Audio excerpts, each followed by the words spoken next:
Today's story is about a guy who kept account, not because he was petty, because he needed to know if what he was feeling was real. 9 rejections, 17 days, 8 weeks without his wife wanting to be close to him. And every single time he brought it up, somehow he ended up being the problem. But here's the part that actually ended the marriage. His wife didn't get upset when he finally stopped trying. She smiled, said things felt better this way, that this was how it should be. He didn't argue, he didn't beg, he just started packing. This is that story. After weeks of hearing, "Not tonight," I quit reaching out. She smiled. "See, this is how it should be." So I packed my bags. What happened after still haunts her. Me and Dana had been married 4 years when things started shifting. Not in any dramatic, obvious way. No screaming matches, no bombshell moments. It was quiet, gradual. The kind of slow drift you don't recognize until you're already deep inside it, and the shore is further away than you realized. I'm an operations coordinator at an architectural firm. Dana works as an account manager at a consulting company downtown. On paper, our setup was solid. A row house in Federal Hill, decent incomes, a routine that mostly worked. Dinner together most nights, TV on the couch, weekends running errands or checking out whatever was happening around the city. Normal married couple stuff. At least that's what I kept telling myself. It started on a Wednesday night in late September. I don't remember the exact date, but I remember the feeling like it was last week. We'd both gotten home from work around 6, made dinner together, talked about our days, watched a show. Nothing unusual. Around 10:45, we headed upstairs. I wasn't planning anything dramatic. I just reached over while she was setting her alarm, touched her shoulder, kissed the back of her neck. Simple affection. The kind of thing that used to just happen naturally between us. She pulled back immediately. "Not tonight, Owen. I'm just not feeling it." I backed off right away. Of course. She settled into her pillow and was out in 15 minutes. I lay there on my side staring at the ceiling, doing math I really didn't want to be doing. That was the 4th time she'd said no in recent days. Monday, too tired. Tuesday, headache. Thursday, the week before, stressed from work. And now this. When had we last actually been close? I counted back. 6 weeks. I told myself it was just a phase. Everybody hits stretches like this. Work gets heavy, life piles up, you coast for a bit, and then you come out the other side of it. I wasn't going to be the guy who turns it into a whole thing. So I tried again the next night. We'd just finished watching a comedy, both of us laughing, relaxed. Felt like a natural moment. I leaned over, kissed her. She kissed me back for maybe 3 seconds, then pulled away. "I have an early client call tomorrow. I need real sleep tonight." Dana had client calls every single week, multiple times a week. It had never been an issue before. I said, okay, rolled over, added it to the quiet tally I was running in the back of my head without really meaning to. 5 rejections in 8 days. Saturday came around. No work the next day, no meetings to hide behind. I put in real effort that evening, cooked a proper dinner, lit some candles, put on a playlist we both liked. We had a genuinely good night, talked for a long time, laughed, enjoyed each other's company the way we used to. By the time we headed to bed, I actually felt optimistic about where things were going. I made my move. Gentle, affectionate, nothing aggressive about it. I ate too much. I feel bloated and uncomfortable. She'd eaten a completely normal portion, same as every night. Had seemed perfectly comfortable and relaxed through the entire dinner, laughing and talking the whole time. I told myself maybe she really was uncomfortable. Maybe I was being too sensitive. Maybe I was reading things into a situation that didn't mean what I was starting to think it meant. Except I wasn't. Tuesday, October 3rd. Quiet evening. Nothing remotely stressful about it. Got ready for bed around 10. I tried just cuddling up next to her, not making it a big thing, just seeing where it might naturally go. "Not tonight. I'm getting a headache."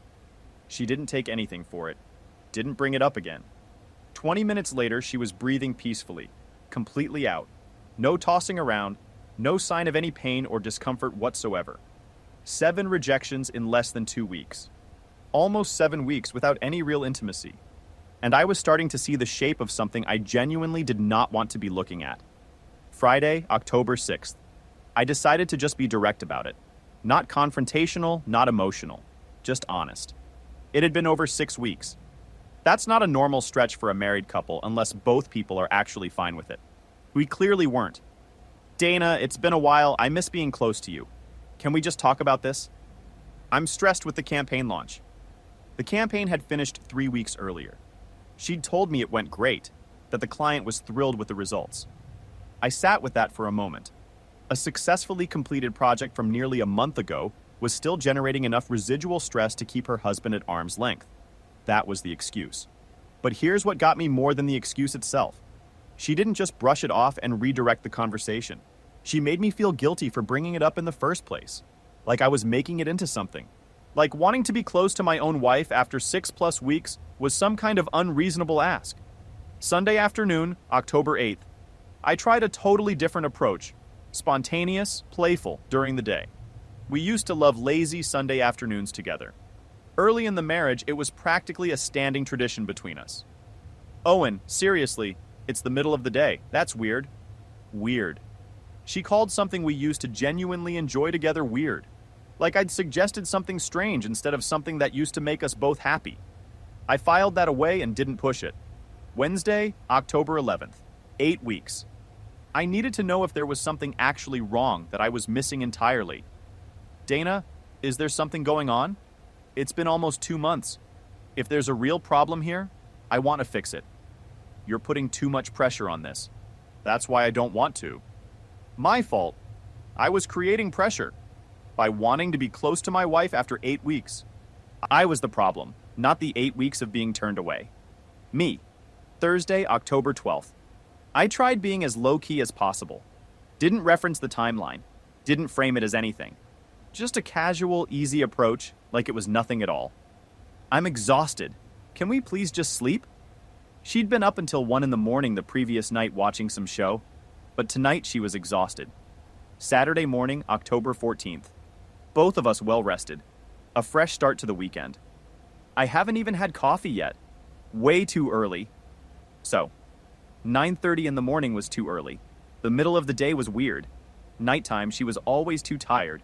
There was apparently no acceptable window anymore. Not one she was willing to offer. That same night, we went out for dinner at a spot in Fells Point we both liked. Real date night energy. Both dressed up, trying to just be easy with each other. We had a good time. Talked, laughed, held hands across the table. For a little while, I actually thought something had shifted. We got home around 10. I tried one more time. Not tonight. Let's not force it. I said, okay, rolled to my side of the bed, and quietly, without any argument or scene, made a decision. I was done initiating. Done making the first move.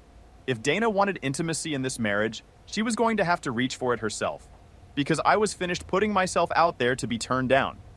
9 rejections over 17 days. Almost 8 weeks without any physical connection beyond the occasional hello or goodbye hug. And every single time I tried to address it, somehow I became the problem. Too demanding. Creating pressure. Making it weird. So I stopped. Completely. Pause for a second. And for the listeners, this is me jumping in, not the OP. I want you to notice what just happened. Owen didn't blow up. Didn't fire off a long, angry text at 2 in the morning.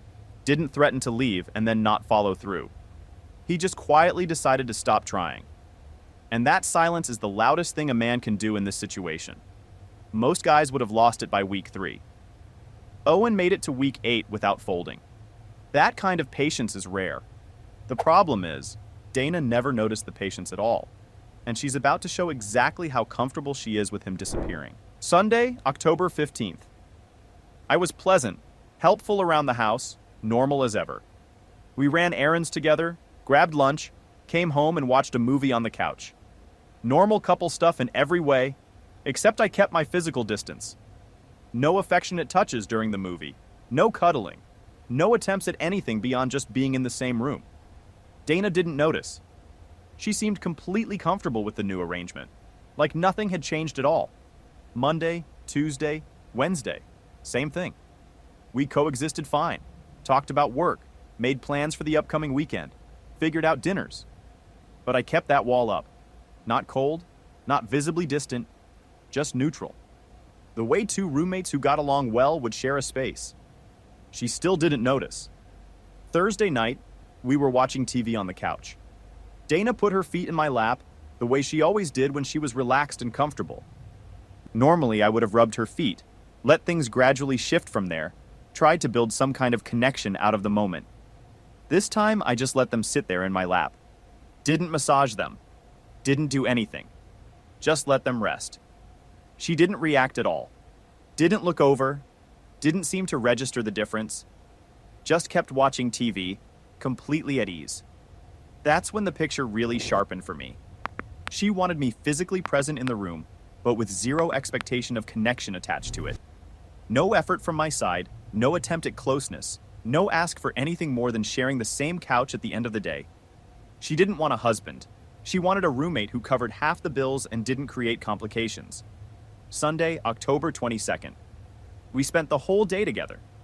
Brunch at a place she'd been wanting to try, a long walk along the inner harbor enjoying the fall weather, made dinner at home, watched a movie, a full day as a married couple. We held hands briefly while we were walking outside. That was it.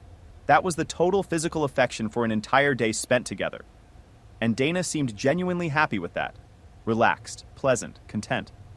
I felt like I was living with someone who wore my wife's face, but had none of the things that had made her my wife in the first place. By Thursday, October 26th, I'd been running this quiet experiment for 2 full weeks. 2 weeks of zero initiation on my end. Zero response from hers. 2 weeks of her not noticing or not caring that her husband had completely withdrawn emotionally. I kept waiting for some moment where she'd reach for me, or ask if something was wrong, or show any sign at all that the absence registered. I kept thinking, surely at some point she has to notice that I've gone cold. Surely something trips a wire. Nothing. Not a word, not a glance, not a single moment where she paused and looked at me like something was off. She was completely at ease. That told me everything I needed to know before she even opened her mouth. We were in the kitchen cleaning up after dinner. Dana was in a noticeably good mood, humming to herself while loading the dishwasher. She started talking about a festival coming up in Federal Hill the following weekend, said we should go check it out. Light, easy, relaxed, happy. Then she said the thing that ended the marriage. You know, I feel like we've been getting along really well lately. I set down the plate I was holding. Yeah? What's different? I don't know. You just seem more relaxed, less tense. She was right. I was more relaxed because I'd stopped caring, stopped hoping, stopped setting myself up for the same wall every single night and then lying awake afterward wondering what I was doing wrong. It's nice. This is how it should be. I stood there and absorbed that. This is how it should be. A marriage where I don't reach for her, where I don't pursue her, don't push for connection, where I keep a pleasant, comfortable distance and never ask for anything that makes her uncomfortable. What do you mean? She actually smiled at me. A warm, genuine smile. When we're not all focused on that other stuff, we're actually good together. See? This is how it should be. That other stuff. She meant intimacy.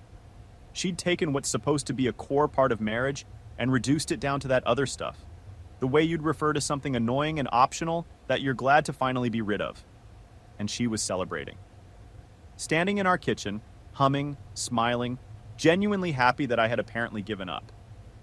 I kept my face completely neutral. Yeah, I guess you're right. But inside, everything just locked into place.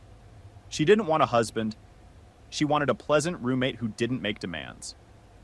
And she believed I'd accepted that arrangement. Thought I was settled into it right alongside her. She had no idea what she'd just handed me. That night, after she fell asleep, I lay in the dark and started making plans. Hold on, this is still me, not Owen. That line right there, that other stuff. She didn't say she was going through something difficult. Didn't say she needed more time. She smiled and told him that a marriage without intimacy is how it should be. That's not a rough patch. That's a verdict. And Owen heard it exactly right. No overanalyzing, no convincing himself she must have meant something different. She handed him the truth on a plate, and he believed her. She celebrated one move too early. The exit strategy was already forming before she finished that sentence. The next day was Friday. I spent my lunch break calling around to a few divorce attorneys, found one who had an opening Monday afternoon. After work, I drove through Canton looking at available apartments. Found a furnished one-bedroom with a month-to-month lease, ready for immediate move-in. Scheduled a walkthrough for Saturday morning. Saturday, October 28th. I walked through the place. Small, nothing remarkable. But it was mine. A space where I wouldn't spend every night feeling like wanting normal human connection was some kind of character defect. I signed the lease that afternoon and told the landlord I'd move in Monday. Then I called my buddy Kyle and told him everything. He was floored. Couldn't believe it had gotten this far. But once I walked him through the full timeline, the rejections, the rotating excuses, and especially what Dana had said Thursday night in the kitchen, he got it fast. She actually said that? That she's happier when you stop trying? That's cold, man. What are you going to do? I'm leaving Sunday. Sunday? Don't you think you should talk to her first? I'm going to talk to her right before I leave. That evening, while Dana was out with friends, I packed 2 suitcases. Enough clothes for a couple weeks. Loaded them quietly into the trunk of my car. Came back inside and waited. Sunday morning, October 29th. The day everything ended. Dana slept in, came downstairs around 10 in her pajamas, completely relaxed, made herself coffee, and started scrolling her phone at the kitchen table. I watched her for a minute from the doorway, totally absorbed in whatever was on that screen, perfectly content in her own little world, not a hint of anything weighing on her. She looked up when I sat down across from her. Morning. Sleep well, Dana. We need to talk. She set her phone down, gave me her full attention.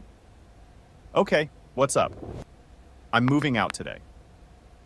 The confusion that crossed her face would have almost been funny if the situation wasn't what it was. She actually let out a short laugh, like she'd misheard something and was waiting for me to correct myself. What? What are you talking about? I've already found an apartment in Canton. I packed last night. I'm moving out today. Is this some kind of joke? Owen, what's going on? I told her what she'd said Thursday night in the kitchen, repeated it back exactly. She tried to walk it back immediately, said she only meant we'd been fighting less lately, that I was taking it the wrong way. I told her we hadn't been fighting because I'd given up, because I'd spent 2 full weeks not touching her, not trying, not asking for anything, and she'd responded by smiling and telling me this was the marriage she wanted. That's not what I meant. That's exactly what you meant. 2 weeks, Dana. I didn't reach for you once, and you were the happiest you'd been in months. You literally smiled and said that's how it should be. I just liked that there was no pressure. There hasn't been pressure. I was patient for 8 weeks. 9 rejections in 17 days. I counted every single one. Her face changed when I said that. You were counting? I was paying attention. There's a difference. So what? You're leaving because we haven't been intimate enough? I'm leaving because you don't want me. And you're genuinely happy about it. She kept trying to reframe what she'd said. Kept searching for the version of it that would sound different than it obviously was. When I finally asked her directly, okay, so how did you mean it then? She had nothing. Just sat there looking at me, trying to find an angle that didn't exist. That silence was all the answer I needed. You're being dramatic. Every marriage goes through phases. This isn't a phase. This is who you are. You want a roommate, not a husband. She started crying then. Real tears, not performative. Part of me registered that. But I'd spent too many nights after being turned away wondering what was wrong with me. I'd already done my grieving for this marriage. Her tears now didn't move anything. We can fix this. Fix what? You don't think anything is broken. You were happy. You said so yourself. I'm not happy with you leaving. But you were happy with me giving up. Those aren't the same thing. She asked if we could just sit down and really talk it through. I told her we were talking right now, and she still hadn't said she actually wanted me. That she was upset I was leaving, not upset that she'd spent 2 months shutting me out. The silence that followed confirmed everything. She couldn't say it. Couldn't even come close to saying it. She didn't want what she'd been rejecting for months. She just didn't want the inconvenience of dealing with the fallout of me being gone. I got up from the table. I'll be back this week for the rest of my things. Owen, wait. I've waited long enough. 8 weeks, 9 rejections, 2 weeks of you not noticing I'd completely checked out. I'm done, Dana. I walked out, got in my car with the suitcases in the trunk, and drove to Canton. 3 miles from the woman I'd married. But it felt like a completely different universe already. Okay, stop. This part matters and I don't want it to slide by. He didn't leave in a rage. Didn't do the thing where you threaten to go and then stick around waiting to be talked out of it. He had one calm, honest conversation, gave her the exact reason, and then walked out. No ultimatums, no dramatic exit speech. Just, you told me this is how it should be, so I made it permanent. That's the move. For the listeners, still me, not the OP, the exit is done. Now watch what happens when she realizes he actually meant every single word of it. Monday afternoon, I sat down with the divorce attorney. He went through the standard questions. Was I sure? Any realistic chance of things changing? I told him I was completely sure, and there was no chance at all. He walked me through the process. Straightforward case, no kids, not much to divide. Said it could be wrapped up in a few months if she didn't complicate things. Let's file today. He seemed a little caught off guard by how clear I was about it, but he drew up the paperwork and I signed everything. Said he'd reach out to Dana's attorney once she retained one. My phone had been going all morning. 7 missed calls from Dana, a stack of texts I hadn't opened. I finally sent one response. Papers are filed. Attorney will contact you. Tuesday, she showed up at my office. The front desk called my extension, said my wife was downstairs asking to see me. I went down more out of genuine curiosity than anything else. She looked rough, eyes red and swollen, clearly hadn't slept at all. I felt something small and distant pull for a second. Then I thought about 9 rejections in 17 days. Remembered her smiling in the kitchen telling me this is how it should be. We need to talk about this properly. We did talk. You told me what you wanted. I'm giving you exactly that. A life where nobody pressures you for that other stuff. I never said I wanted a divorce. You said you wanted a marriage without intimacy. Same thing. She kept insisting that wasn't what she meant. Security had started watching us. Other people in the lobby were noticing. I wasn't doing this in front of my colleagues. I need to get back to work. Please don't come here again, Dana. Talk to a lawyer, sign the papers, and let's just make this as clean as possible. I walked back to the elevators and left her standing there. Felt something for maybe 30 seconds. Then I thought about putting myself out there over and over for 8 straight weeks and getting the door shut in my face every single time without a second thought. Wednesday, she sent a 2,000-word email. How stressed she'd been, how she didn't realize how bad things had gotten, how she'd work harder and be more present and show up differently if I'd just give her another shot. Promises stacked on top of more promises. I read it once. She never actually apologized for the rejections. Never acknowledged what she'd said in the kitchen that Thursday night. Never admitted to being relieved when I stopped trying. Just a long list of explanations wrapped in promises to try harder at something she clearly didn't actually want. I didn't respond. Thursday, I went back to the house to pick up more of my things. Dana was there waiting. She'd clearly spent time preparing for this. Had things she wanted to say. Did you read my email? I did. I'm still leaving. You're not even willing to try? Not even going to work on this at all? I tried for 8 weeks, Dana. You didn't notice. You didn't care. And when I stopped, you celebrated. There's nothing here to work on. She broke down then, heaving, real sobs that filled the whole house. I kept packing, methodical, steady. I'd already run out of emotional reactions to her tears. There was nothing left in that well. You've changed. This isn't who you are. I accepted reality. You should try it sometime. 3 boxes in the car. I left without a hug, without a promise to stay in touch, without anything. Just left. Friday, her attorney contacted mine. She wanted to contest the divorce, wanted some kind of reconciliation process put in place before things moved forward. My answer through the attorney, no. She texted me that afternoon. You've changed. You're being cruel.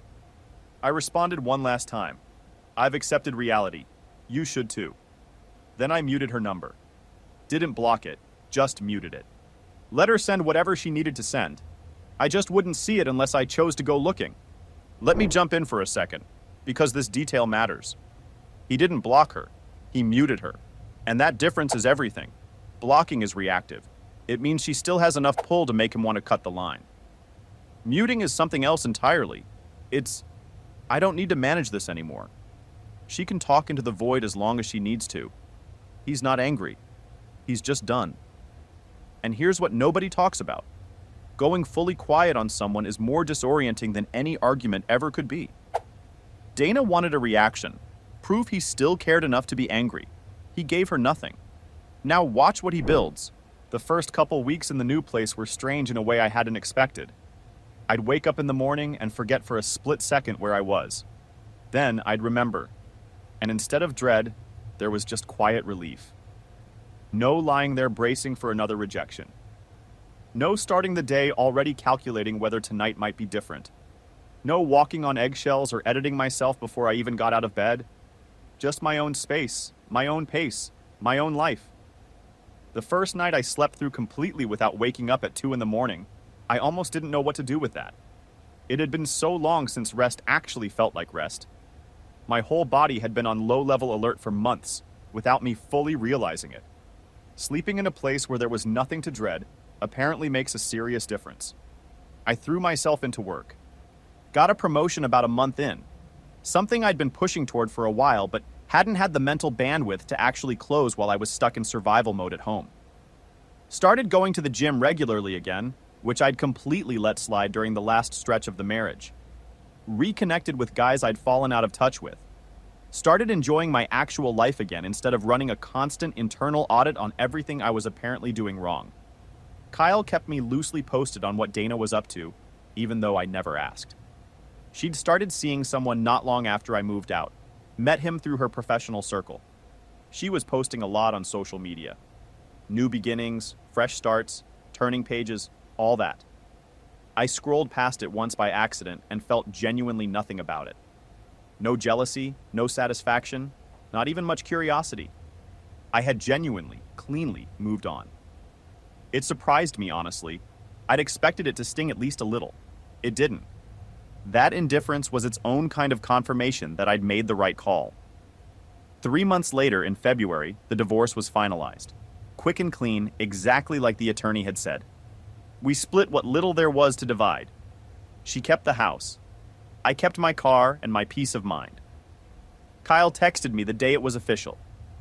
"You okay, man?" Better than I've been in a year. And I meant every word of it. The relief was something I couldn't have fully described to anyone who hadn't been sitting in that exact situation. In April, I met Layla at an industry event through work connections. She was in project design, sharp, genuinely funny, and one of those rare people who's actually present in a conversation instead of just waiting for a gap to fill. We got into a real back and forth about a challenge that kept coming up in both our fields and ended up talking for almost 2 hours without either of us noticing the time. She asked for my number before we left. I gave it to her.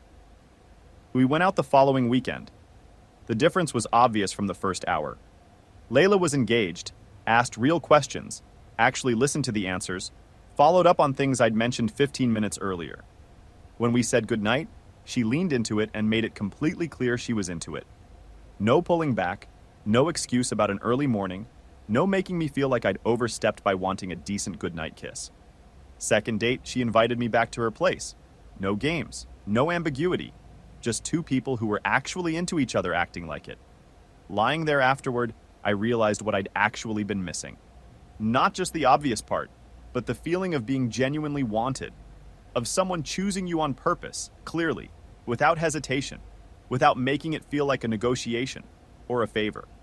I'd been missing that for long enough that I'd quietly started to wonder if the problem was me. It wasn't me. We kept seeing each other. Nothing too serious at first, just genuinely enjoying the time together. But it grew into something real faster than either of us probably expected. Layla was affectionate, showed up, made time even when her schedule was packed. Chose me in the small everyday ways and in the bigger ones when it mattered. July. Kyle and I met up at a coffee spot in Fells Point to catch up properly. We were about halfway into it when he got a look on his face. "Dude, you're not going to believe this." "What?" "Dana reached out to me last week, asked how you were doing." I wasn't particularly concerned. "And?" I told her you were seeing someone. She completely fell apart. What do you mean, fell apart? Started asking if it was serious. I said it seemed like it. She started crying right there. She said, he looked at his phone. She said, he never fought for us. He just gave up. I laughed at that. Genuinely. I fought for 8 weeks. She didn't notice. That's exactly what I told her, Kyle said. She'd apparently said she would have come around eventually. Eventually after what? A year? 2? That's what I asked. She didn't have an answer. He took a sip of his coffee. She also said the thing that bothers her most is how happy you seem now. I am happy, genuinely. She's been posting too. Passive-aggressive stuff about exes who move on too fast.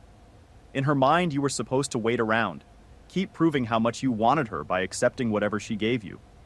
And here's the other thing. She's been dating since that first guy, but nothing's sticking.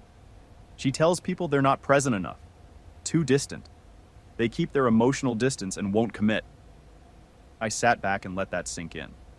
She was experiencing exactly what she'd put me through.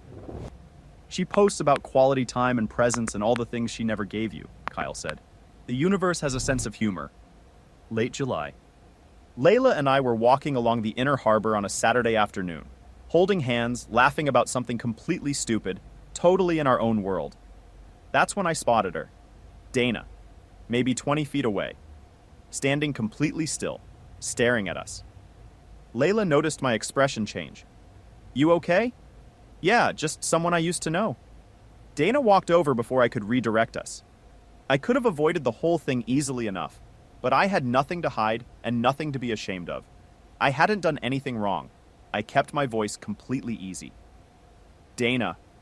She managed a hello, looked between Layla and me, clearly not prepared for this version of things at all. I kept it simple. Layla, this is Dana, my ex-wife. Dana, this is Layla. I watched the color go out of Dana's face. She hadn't expected this. Hadn't expected to see me looking this settled, this at ease with someone standing right next to me who obviously wanted to be there. Layla, who had absolutely no idea who Dana was, gave a genuine, warm hello. We stood there for a moment that got uncomfortable fast. I could see Dana taking it all in. The way Layla and I stood close. The easy comfort between us. The thing that she and I had never actually managed together. Not in the last year of our marriage, anyway. Well, we should get going. Take care of yourself, Dana. I guided Layla away. Felt Dana's eyes on our backs as we walked. Layla waited until we were well clear. That was your ex-wife? Yeah. She seemed upset. Not my problem anymore. Fair enough. A short pause. You okay? I stopped, turned to face her, took both her hands. I'm better than okay. I'm exactly where I'm supposed to be. She kissed me right there on the walkway. Chose me again in that simple, easy moment, without a second of hesitation. Final update. About a week later, Kyle texted and said Dana had sent me something recently. Suggested I might want to go check it. I'd been ignoring that muted thread for months. Probably 60 or 70 unread messages sitting in there by that point. I opened it up and scrolled to the most recent one. I understand now.